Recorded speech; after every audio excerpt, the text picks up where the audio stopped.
sound of your life. Manx Radio. Welcome to the Archive Room podcast. First am I'm Judith Lay, and I'm very pleased to find you waiting for me at the door to the Archive Room, the place where we keep stories of island life in years gone by, told by the people who were there. So come on in, sit down and make yourself comfortable, and let's listen to this week's selection. In the Archive Room last week, we met Laurie Davis and Jean Skinner, and they'll be back with us later in the series. Laurie has a seemingly endless supply of stories from his years as a teacher, and Jean vividly remembers her life as a young girl in the Land Army during the Second World War. Last week, we also listened to Irene Shimmin talking about her early days in teaching. And even then, there was a sense that here was a person who's packed more adventures into one life than I could even think about. So Irene will be back shortly when Majorettes will be on the menu. And talking of menus, my first guest is Eva Kane. Eva lived with her parents in the Howstrake Hotel in Onchan during the Second World War. Eva's mother was keen to keep the hotel's reputation for fine dining, despite strict food rationing, and she became expert at working the black market, which was just as well if you'd got a royal appointment, as Eva now explains to David Collister. The Onchan camp at that time was being run for not internees, but detainees, and these were the likes of the Norwegians who had escaped from Norway and had come into the British Isles, and they came to Onchan camp so that we could find out whether they were genuine detainees or whether they were quislings. The quislings were collaborators, weren't they? Yes, collaborators, and they had to be sorted out here. So the soldiers looking after the detainees, they carried guns, but no ammunition. So we were able to go down to the camp, to this detainee camp, and we did little cabarets for them. Oh, did you? And that sort of thing. Yeah. And on one occasion, because they were mainly Norwegian, we had a visit from the Crown Prince of Norway, Crown Prince Olaf, as he was then. He actually became king afterwards. And because we used to do dances for the soldiers of the camp, the officers came up to us and asked us would we do a special luncheon party for the Crown Prince of Norway, which of course we said we would be delighted to do this meal. But we then found out that it was on a date when we had a very, very big wedding for one of the Kirkpatrick family, which was being done in their own home in Springfield. So we were doing the catering for it. And to cut a very long story short, it was decided that we could do the wedding, but that we had to come back for lunch at Howstrake to provide this lunch for the Crown Prince of Norway and Earl Granville and his good lady, who was the Queen's sister. So it was all arranged. Granville being the governor, of course. Granville was the governor at that time. And we made them promise that they would be at Howstrake prompt at 1 o'clock for their luncheon, because we had this very big wedding at 2:30 down at Springfield. Right. And just as the Crown Prince and the Governor, Earl Granville, were coming out of Government House to come down to us, Earl Granville fell flat on his face in a muddy puddle outside Government House. So the Crown Prince said, "Oh, you must go back in to get cleaned up." And Earl Granville said, "Oh, I can't do that because we have promised to be at Howstrake at a certain time because the Kanes have got a very big wedding on." So the police officers were sent down in advance to Howstrake to ask us to have cleaning materials ready to clean up Earl Granville, who was coming down covered in mud. And when he arrived, of course, we duly had all the brushes and towels and things ready to clean up Earl Granville to go in for his lunch with the Crown Prince. Right. The two police officers, who were very well known on the island at that time as the Heavenly Twins. What would they be? CID, would they? Yes, yes. Gale and Lowie, their names were. They came down as advance party, as I've said, and we then told them, or at least Mother told them, your table is in the corner of the lounge for you to have your lunch, and you will kindly disregard everything you are given to eat, because otherwise you will be taking us away to incarcerate us for the rest of the war for serving food that we weren't allowed to serve. Because this was a very severe rationing time, wasn't it? Very severe rationing. But when all's said and done, you don't get the chance of feeding a crown prince every day. So they were given a lunch with a starter, which I can't remember what it was now. The second course was chicken and ham and salads, which of course you weren't allowed to put chicken with ham or ham with chicken. It had to have it one had or to be the other. one or the other.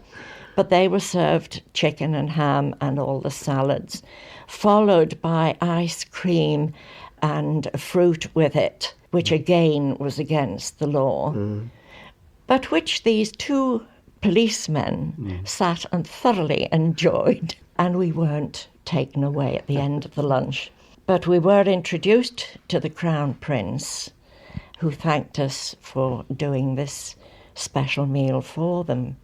Many years later, when the Crown Prince revisited the island for the millennium, he asked to be introduced once more to anyone he had met on his first visit as Crown Prince, but now, of course, he was king. And we were taken to Government House through Fenella's finding us and taking us up there. And we were introduced once more to King Olaf, who thanked us and asked us, were we still in Howstrake Hotel? But as Mother and Dad were close on 90 at that time, we said no, that they had retired. But it was a wonderful honour to be introduced once more to the Crown Prince, now King. The nation station makes radio. If we're in the archive room, we really need to use the vintage Manx radio jingles too, don't we? And before that, Eva Kane took us back to a special time at the Howstrake Hotel in Onchan during the Second World War. Now let's hear more from Irene Shimmin. Last week, we left Irene just about to start teaching at Park Road, having been appointed by the famous Miss Naylor. But before we find out about the other things that Irene did in addition to teaching, let's hear about the challenges of the post-war 1950s classroom. There's a one period I must tell you about, is what we call the post-war bulge. That would be in the 50s, because the war ended in 45 and the men would be coming home, and then there was loads and loads of children. Now the thing was, nobody did anything to prepare for these practically double numbers in classes. But they must have known they were coming, because they were coming through the primary schools. I've had classes of 40s and 50s. Only they were so biddable, it wouldn't have worked. I took this lot for English. I used to scrounge those big wallpaper pattern books and rolls of old wallpaper and have it round the wall. And they would have scraps of paper to write on, and we did a wall newspaper type thing. And that way, using that sort of stuff to keep them occupied. The girls may well have been biddable, but Irene certainly had no shortage of imaginative ideas to keep them occupied. But change was on its way, with an increase in the school leaving age from 14 to 15. To start off, they were allowed to leave as soon as they'd had their 15th birthday, provided they had a job to go to. They could go. Then later on, they thought that was a bit untidy, because people were leaving all the time. They then were able to go at the end of the Easter term. But then, you see, in those days, there was a very, very busy tourist season. And a lot of these girls' parents had small boarding houses, and they wanted their girls in the summer, and quite rightly so. So they used to be kept off school, and Miss Naylor did her damnedest to try and keep them in school, but she didn't win, because they needed the girls. So that's what used to happen. I used to think if they could turn out able to speak properly, able to express themselves, and able to read, that was a really good achievement, and that set them off. Could write a letter. Oh, we used to have a thing whereby they had to stand up and give a little talk about for a minute, you know. They were a riot. You know, you put the things, topics in a hat, and they'd drift it out and say, well, I'm going to talk about so-and-so. But as long as they could do that... They all got jobs eventually, didn't they? Of course they did. Very good jobs. These girls ended up being very, very useful members of society. Nursing was one. They had a group called the SEN, State Enrolled Nurse, wasn't it? They were the backbone of the hospital. I remember I was in and out of Nobles at one period in my life with asthma. And there were these girls running the ward. They were brilliant at it. You had real confidence in them. A lot of them, of course, went to shorthand and typing classes, and they would end up in the offices and in government office and do very, very well. Now, there was always, as I seem to remember, complete separation between Ballacomene boys and Ballacomene girls' schools. The buildings were linked, but the pupils and the teachers weren't. But then co-education came in. In 1974, we went co-ed. I was still there then. What they did then, they had a junior school and a senior school, and I ended up in Park Road, and as I say, boys and girls. I was in my 50s then, and I was too old to change and too young to leave, so I wasn't happy. But we soldiered on, you know. I think girls lost out on it, I do really, because boys tend to show off, tend to occupy your attention more. But there you are. When I started, they were all about the same size as me in the third year, but I stayed the same size, and they grew bigger and bigger and bigger, towering over you, you know. I used to say to the lads, sit down so I can thump you. And then one wag at the back one day said, he might enjoy that, miss. Oh, gosh. But they were all right. One boy said, you know, miss, he said, I went home and told my mother that you were teaching me, and the mother said, good heavens, she can't still be there. But it wasn't just in the classroom that Irene Shimmin was busy. Here comes the Douglas Carnival. My father got involved in that, and my sister, through Donald Lowy. He was the inspiration behind the Douglas Carnival. But then my sister left the island, and my father was retiring, so I got involved with Douglas Carnival, and I got involved with the Drum Majorettes, the Carnival Queen and the Carnival Princess. Yeah. And we did all those things in 1 week in August. Yes. Very busy week, very popular week. And in those days, the tourist board did really pay a lot out for attractions. But you remember Edgar Cottier? Oh, yeah. He did the efforts and attractions from the tourist department. Yeah. The tourist board brought over the American Air Force band. Must have cost them thousands, but they did. So we thought then we should have some drum majorettes. And the original majorettes were girls who worked in boots. And so we dressed them up and they marched with the band. And they were very popular. So we went on with that. And in the end, I ended up with 36 girls, drum majorettes. And we went everywhere, all around the island. The worst headache was rounding them all up to get them all back to the coach to bring them home again. How were they trained then? I did it. I made it all up. It's daft when you think about it, but I made it all up. And I made all the costumes. I used to be sitting up there in my bedroom with my sewing machine, making all these little bits and bobs. But anyway, it all worked. Tourist board bought the hats and the boots. Yeah. So we managed like that. And we used to practice every week. St Andrew's Hall, we practiced. They were presumably called on to go to all kinds of things. We went everywhere. They were very popular. Well, it was cheap entertainment, wasn't it? We had a van where the music was blared out, these marches. They did counter-marching and fancy marching. We were in the Palace Ballroom. So you choreographed this in a way? That's a big word for it. I made it all up. Yeah. The best thing, most impressive thing we did, do you remember, the old-time dance festival in the Palace Ballroom? Yeah. Well, we led the big parade, and that was a wonderful thing to see. You started off with that vast ballroom floor was empty, and the girls marched on and did their routine, and then back to the beginning, and then they would march across, and all these ladies and gentlemen in full evening dress would come on, just line up all round the ballroom floor, and that's the way it started. That wonderful effort it was. But there was tremendous discipline involved with that, though, wasn't it, for the girls? I mean, Oh yes, because if they didn't come to practices and didn't turn up, they weren't any use to me. I used to have one fear that when I was rounding them up to get a coach to go, say, Ramsey, that somebody would be missing and I would have to do it myself, but that never happened. I used to tell them the coach was leaving half an hour before it did, so I could get them there. Always been bossy, you know. And being bossy is quite a useful quality if you're going to end up in leadership of the Territorial Army and the Girls' Venture Corps. But they're stories for another programme, because now it's time for our first meeting with Alfie Duggan, well remembered as a former mayor of Douglas and for his family taxi firm and undertakers.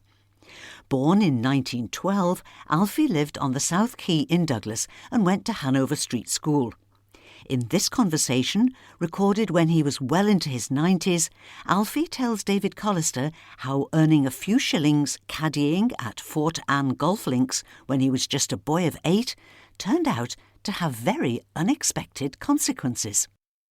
It would be the Fort Anne golf links. yeah. It was run by a Mr. Forrester from Haddle Towers, the Head Road, just up above Ravenscliffe. Yes. We used to caddy more so in the summertime when the Fort Anne Hotel was in really busy. I started when about 8 years of age. Yeah. And those days you got a shilling for the caddy and a penny for the greenkeeper. So there was a fixed fee then? A fixed fee it was then. Of course you had to walk around about 2 to 2.5 miles. Yeah. And sometimes the bag of clubs was bigger than the caddy.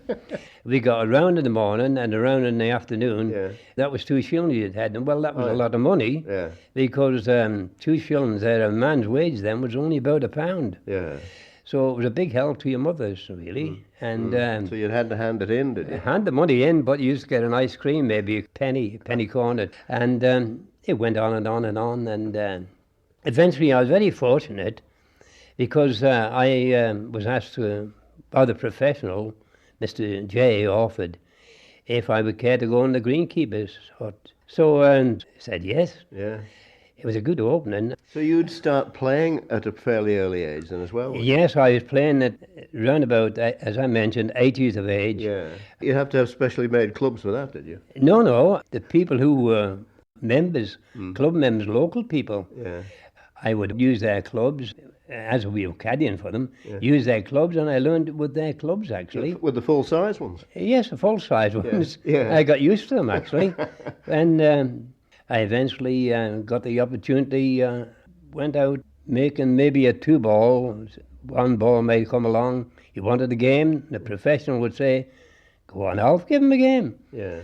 So I remember one time I took a 6 handicapped man, and I was just about 14 and a half, and I beat him 6 and 5. Really? He finished up on the 13th hole. Yeah. 6 and 5. Funny thing, the gentleman was a member of Bramhall Golf Course. Yes. A lovely golf course, Bramhall. Yeah. And the professional's name was Mr. Boardman. And those days he used to wear +4s. Of course. He said to me, the gentleman, I'll recommend you to my professional. We could do it, a young fellow like you. So I never thought no more of it. And next thing, weeks passed. Walking along the quayside one day, 2 gentlemen in +4s come along. I thought, these must be golf professionals. And they were. And funny thing, it was Mr. Boardman from Bramhall. He said to me, do you know where Mrs. Duggan lives? I said, yes. I said, I'm a Duggan. He said, do you work at the Fort Anne Golf Links? I said, yes. And he said, as a matter of fact, he said, we've come along to bring you back with us. Anyhow, I found out his name is Mr. Boardman. I took him to my mother. I had already made my mind up I was not going to go, though I missed a good opportunity. My mother also said, no, staying here. So I stayed with Mr. J. offered. Yeah. But the opportunity was there. Well, my mother was offered double a man's wage in the year, 35 shillings per week. Yeah. Also, he would look after me, feed me, clothe me, and spend the money. But we turned the offer down and stay what you were offered. The first hole was a little bit hilly. Two biggest holes on that golf course was the third hole, which was 390 yards, a bogey 5, and the fifth hole, which was 410 yards, and that was a bogey 5. Apart from that, they were all bogey 4s and bogey 3s. Yeah.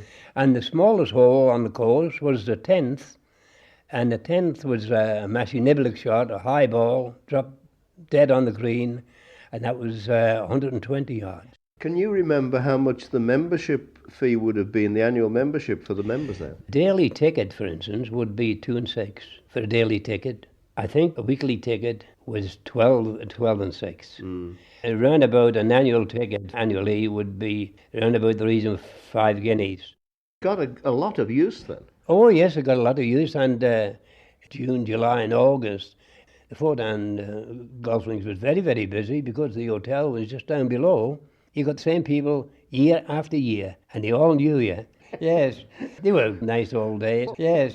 Caddying at the age of 8 and discovering his own skill as a golfer was just one small part of Alfie Duggan's long and fascinating life. He'll be back again in a future programme with Tales of a Taxi Driver, a job he did for over 30 years. And we'll finish off now with a hint of just one of the topics we'll be talking about in the archive room next week. Let's talk about the horse trams now. You had royal visitors on these trams, of course, several times, didn't you? You name it, we've had them. Oh, the Queen Mother, Prince Philip, Lord Louis Mountbatten, Princess Anne, the Princess Royal as it is now, the Queen, Prince Philip, Harold Wilson.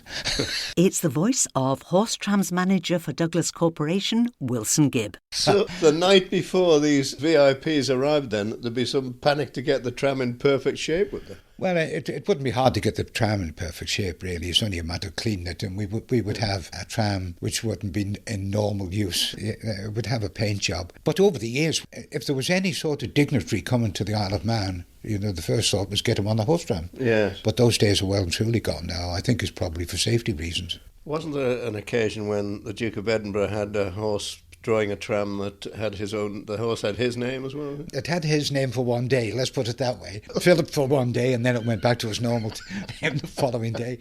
I think we changed another horse to Winston one time for a similar reason. Oh, really? There are some wonderful photographs of these horse trams in various publications in the Isle of Man.